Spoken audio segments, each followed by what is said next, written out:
Bismillahirrahmanirrahim. Halo WhatsApp guys, Assalamualaikum warahmatullahi wabarakatuh. Welcome back to my channel di Analisa Technical Smart Money Concept. Hari ini hari Rabu tanggal 4 September 2024. Kita akan coba share kembali di analisa XAU-USD atau di gold ya. Oke, kemarin muncul candle bearish ya. Candle bearish ini tapi rejectionnya juga cukup panjang ya. Ini terlihat dari wicknya atau sumbunya yang memiliki lebih panjang daripada bodinya. Bodinya kan seperti ini. Ini kalau kita lihat kemarin kita ukur dari per hari kemarin itu ada pergerakan sekitar 326 pips atau 32 dolar per troy ounce ya. Agak lumayan ya daripada hari Senin kemarin. Volumenya kemarin agak sedikit lumayan ya. Di daily-nya seperti itu. Coba yang jelas untuk daily-nya kemarin itu high-nya lebih rendah dari high hari sebelumnya, kemudian low-nya juga lebih rendah dari low sebelumnya. Ini kan ngambil low-nya ini ditutup. Dan kemarin saya infokan bahwasanya dia akan mengejar ke area sekitar 2470-an ya kan. Ini kalau setelah ada rejection 1 2 3 4 kemudian dia turun. Nah, apakah hari ini akan melanjutkan penurunannya? Coba kita lihat di 4 jam. Di 4 jam semalam itu kemarin ya, kemarin petang itu masuk ke zona US session atau sesi Amerika, itu muncul candle bearish engulfing ya. Bearish engulfing ini open di 2500.99, kemudian dia close di 2480 dan low-nya yang paling low itu kemarin di 4 jam ini di 2475, kemudian ada lebih rendah di harga 2473.69 ya. Nah, ini kalau kita coba lihat sebenarnya sudah kelihatan pergerakannya arahnya mau kemana ya. Jadi ini terlihat kalau kita tarik pakai trendline dia ada bearish trend, sudah break dari tren yang besarnya. Ini kan tadinya bullish ya, dia sudah keluar dari tren bullishnya, kemudian sekarang menuju tren bearishnya. Nah, apakah bearishnya ini bersifat koreksi atau nanti akan lebih jauh menuju area POI di H1 itu? Di sini juga ada H1 dan 4 jam itu ada di video mingguan kita sudah sebutkan. Itu ada area demand di harga 2459 sampai 2443. Kita tandai sebagai demand dulu ya. Nah, kemudian area demand selanjutnya di sini ya. Di sini ini demand juga. Tapi masih jauh ya. Jadi untuk target minggu ini kemungkinan masih ya pergerakannya nggak terlalu banyak ya, menunggu kemungkinan sih harga akan menunggu news yang sangat high impact itu di hari Jumat ya, non-farm payroll ya, NFP. Di 4 jam seperti itu. Jadi apakah ada harapan untuk melanjutkan penurunannya dari hari kemarin ya? Kemarin kan ada bearish engulfing. Nah, di sini kalau kita lihat ada order block. Apakah order block ini mampu menahan harga? Misalkan kita taruhlah ambil separohnya ya dari order block ini di harga sekitar 2499 atau 2500-an lah. Nah, kita coba lihat diperkecil time frame-nya, apakah dia akan melanjutkan penurunannya ya. Coba kita perkecil time frame. Sebenarnya di atas juga masih ada supply ya, ini juga ada supply.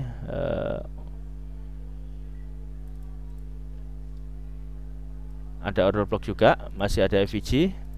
Ini sih sudah ketutup. Nah, yang kita perlu waspadai adalah apakah harga ini akan break, menciptakan fake out lalu dia akan melanjutkan penurunannya menuju area demand di harga sekitar 2460-an.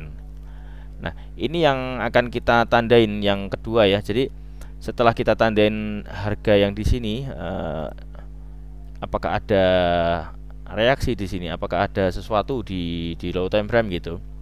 Kalau seandainya ini mampu break atau ada konfirmasi entry, ada change of character di time frame yang lebih kecil, kita melanjutkan penurunannya untuk target di area sini di 2474. Oke.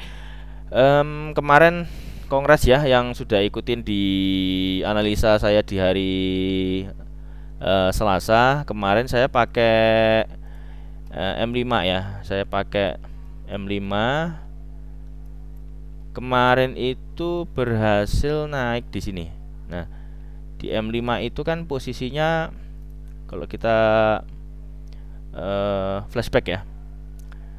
Di sini kan ada inducement, kemudian di sini ada break of structure. Lalu break of structure ini mampu menjadi change of character di M5 ya. Nah, change of character lalu di bawah sini kemarin sebelum terjadi ini kan sweep ya. Ini sweep. Kemarin kita entry area di sini nih, di demand ini kita entry.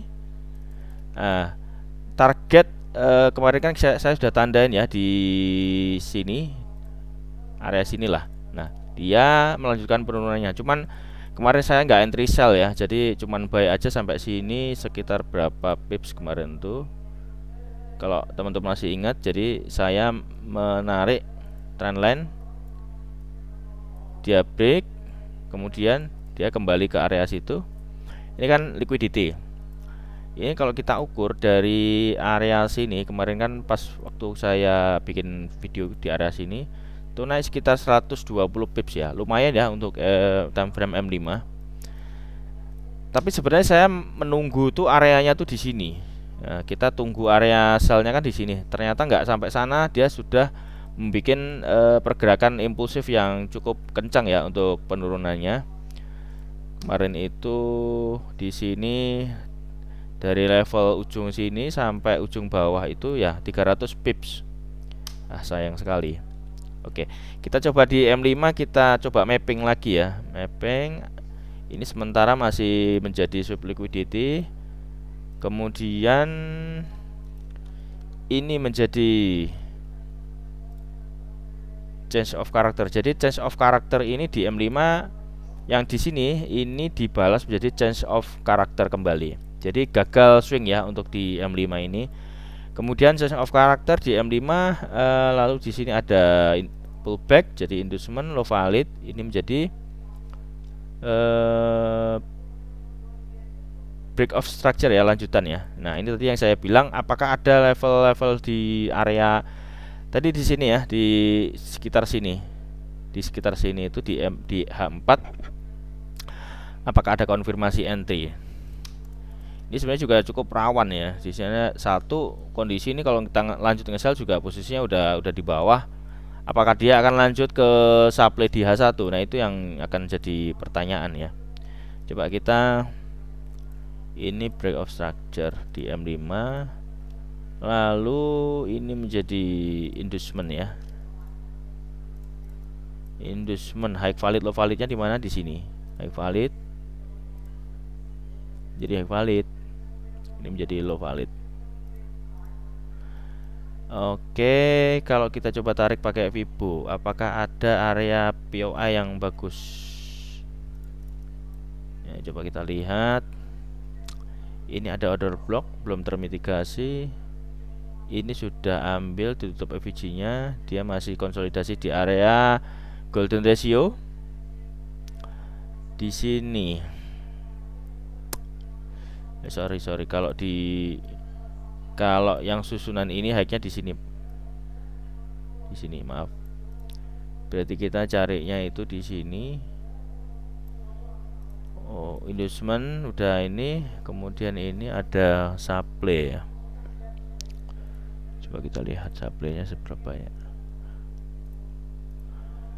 Ya ada unmitigated shadow, masih rawan ya kita kalau nge-sell lagi tuh. Hmm, ya di sini akan kita lihat aja di ini kan M5. Ya M1 kalau misalkan konfirmasi, tapi saya agak kurang ini sih M1 itu. Kurang pede. Di sini ya di 2496. Di sini unmitigated shadow. Ya kita tunggu aja lah sampai terbentuk struktur yang lebih bagus ya. Ini sebenarnya kalau mau pakai SMC juga bisa ini. Jadi misalkan taruh entry sell di area sini katakanlah. Ini kan ada unmitigated shadow di 2500 gitu misalkan. Segini. Ya coba di antara demand aja di 200 pip sudah. Taruh terluar atau di sini deh. Ya 30 pips ya masih. Ini liquidity ya, liquidity keambil. Ya di area sini kalau misalkan mau cari konfirmasi entry ya boleh lah.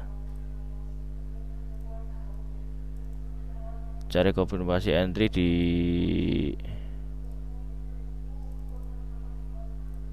M1 ya. Tapi saya nggak bisa di M1 itu.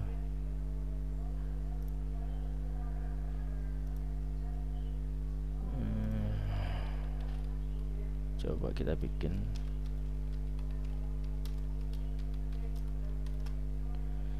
Saya nggak bisa. Tapi ya teman-teman kalau yang bisa di M1 silahkan cari konfirmasi. Tapi saya akan menunggu saja deh.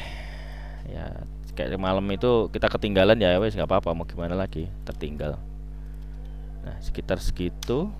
Cari 200 pip, kalau M5 itu 100 pip juga boleh. Ini posisinya kalau kita lihat coba di M15. Kalau M15 kita mapping dulu M15. Kemarin itu terakhir ada di sini. Ini bos. Lalu di sini menjadi change of character. Lanjut menjadi break of structure. Nah, itu sudah sah menjadi bos. Kemudian di sini ya ini M15 ini di struktur yang ini itu tuh kemarin cuman di area habis ngambil inducement dia langsung turun ya. Jadi cuman di area Fibo 236 atau 284 ya, sekitar kurang lebih segitulah. Dia nggak sampai menjemput harga di zona premium zone ya, zona sell kita atau di supply-nya. Nggak sampai sana, dia membikin break of structure lagi di M15. Pengesahannya tuh di sini itu masih sweep ya, itu masih sweep. Jadi di sini udah bos. High validnya itu kalau di M15 ini ya kita tunggu M15 saja ya. Kalau M5 tadi kan terlalu choppy ya. Ini apakah sudah ada inducement? Coba kita lihat. Oh ya, di sini sudah ada. Ini satu pullback, dia pullback nih. Ini inducement ini. Oke, udah valid ya. Udah valid. Kalau kita coba tarik Fibo di M15, apakah ada area bagus? Ya kurang lebih hampir sama ya, di sekitar 2500-an. Ini sudah dimitigasi, udah ketutup. Jadi ini unmitigated shadow nih. Nah, di unmitigated shadow ini coba ya kalau mau agresif SL ditaruh di atasnya sini sekitar berapa? Misalkan segini. Stop lossnya 80 pips. Ya kalau gagal 80 pips coba hitung berapa lot yang teman-teman bisa terima kehilangannya. Seperti itu. Jadi sementara kita coba pantau di area sini, apakah dia akan melanjutkan penurunannya. Sepertinya begitu. Sepertinya. Jadi kalau misalkan katakanlah di 1 jam gitu ya. 1 jam. 1 jam itu di sini menjadi inducement. Oke. Inducementnya di 1 jam. sebentar. Ini bukan 1 jam di sini industrinya, cuy.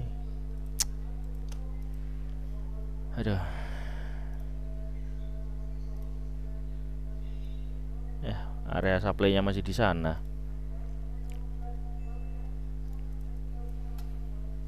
Coba kita ukur kenaikannya sampai sana berapa. Sekitar 200-an pips ya. Masih ada kemungkinan harga naik ke sana juga nih untuk menjemput area sell limit di H1 gitu.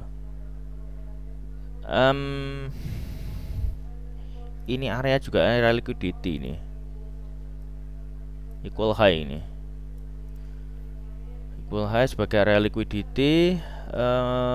Pantau saja ya. Jadi kalau misalkan mau ambil posisi di M15 tadi posisinya di situ, tapi kalau teman-teman mau ambil posisi H1 kalau memang sabar ya begini gitu. Yang akan kita gambarkan itu yang kita kita analisakan tuh harga akan ke sana sekitar harga di angka 2500-an 16-an ya. Jadi antara ini supply-nya itu di 2524 sampai 2514. Itu kan ada FVG juga belum ketutup. Nah, itu apakah harga akan sampai ke sana? Jadi ada dua pantauan area sell. Sebenarnya malam cukup mau ngebuy juga. Aduh. Ntar dulu deh, cari sell aja deh. Cari sell soalnya ini areanya area premium. Ya, begitu. Kalau ngejarnya nanti berarti ke sini dulu untuk salah satu liquidity-nya. Week low-nya ya. Jadi di sini menjadi di H1 itu menjadi liquidity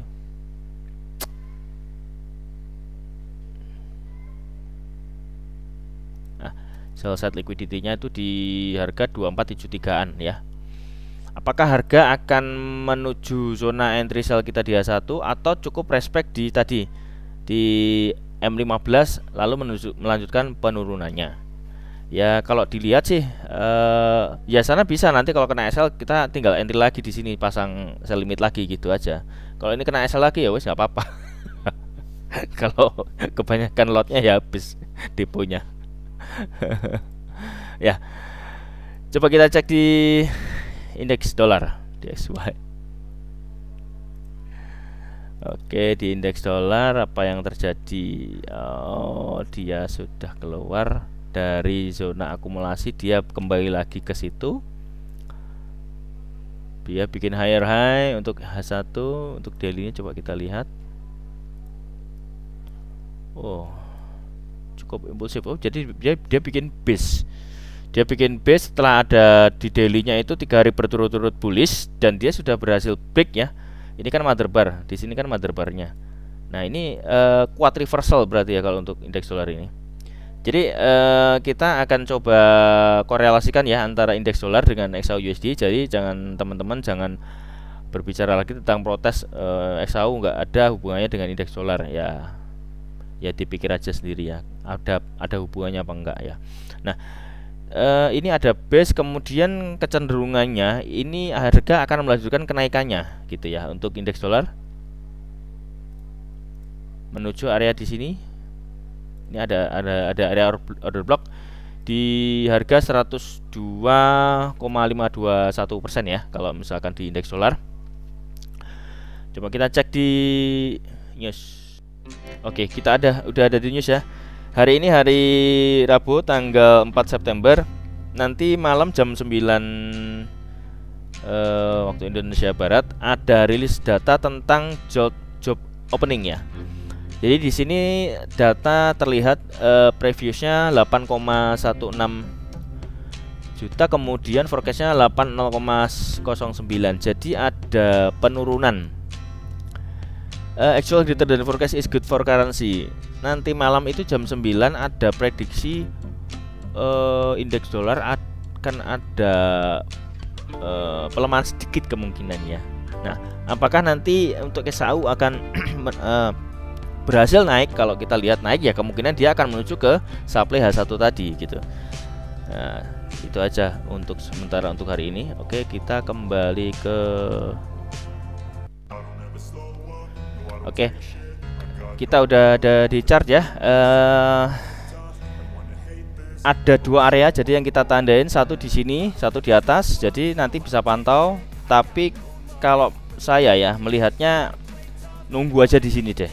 Jadi ya kalau misalkan mau nunggu di sini ya boleh, Tapi ya bisa konfirmasi entry ya. Takutnya kalau kita nunggu di sini dia bablas ke bawah tanpa ke atas ya. Itu ada dua, namanya trading kan ya seperti itu. Probability entryan kita nggak keambil ya belum rezeki ya. Kalau kita entry keambil tapi dengan SL ya itu ya juga belum rezeki. Tapi kalau entryan kita kena taking profit kayak kemarin ya itu juga berarti sudah rezeki kita gitu aja. Jadi trading itu seperti itu ya. Jadi hindari, kurangi lot yang memang kita tidak bisa terima kalau kita loss. Kemudian layering juga kita harus ingatkan sekali lagi, layering itu untuk kondisi-kondisi tertentu yang memang kita niatnya untuk istilahnya apa ya, full margin ya. Tapi kita harus ingat resikonya itu seperti apa ya, itu style masing-masing ya. Kita nggak bisa larang, cuman kita hanya mengingatkan saja. Nah, oke, mungkin untuk video kali ini hari ini cukup sekian. Saya ucapkan terima kasih sudah menonton sampai selesai. Jangan lupa subscribe, like, komen, dan share ke semua sosial media teman-teman, lalu nyalakan loncengnya agar mendapatkan update terbaru video dari kami. Dan saya mohon maaf yang sebesar-besarnya apabila ada beberapa kekurangan yang kurang berkenan di video kali ini. Dan saya ucapkan akhir kata, see you in the next video, and assalamualaikum warahmatullahi wabarakatuh.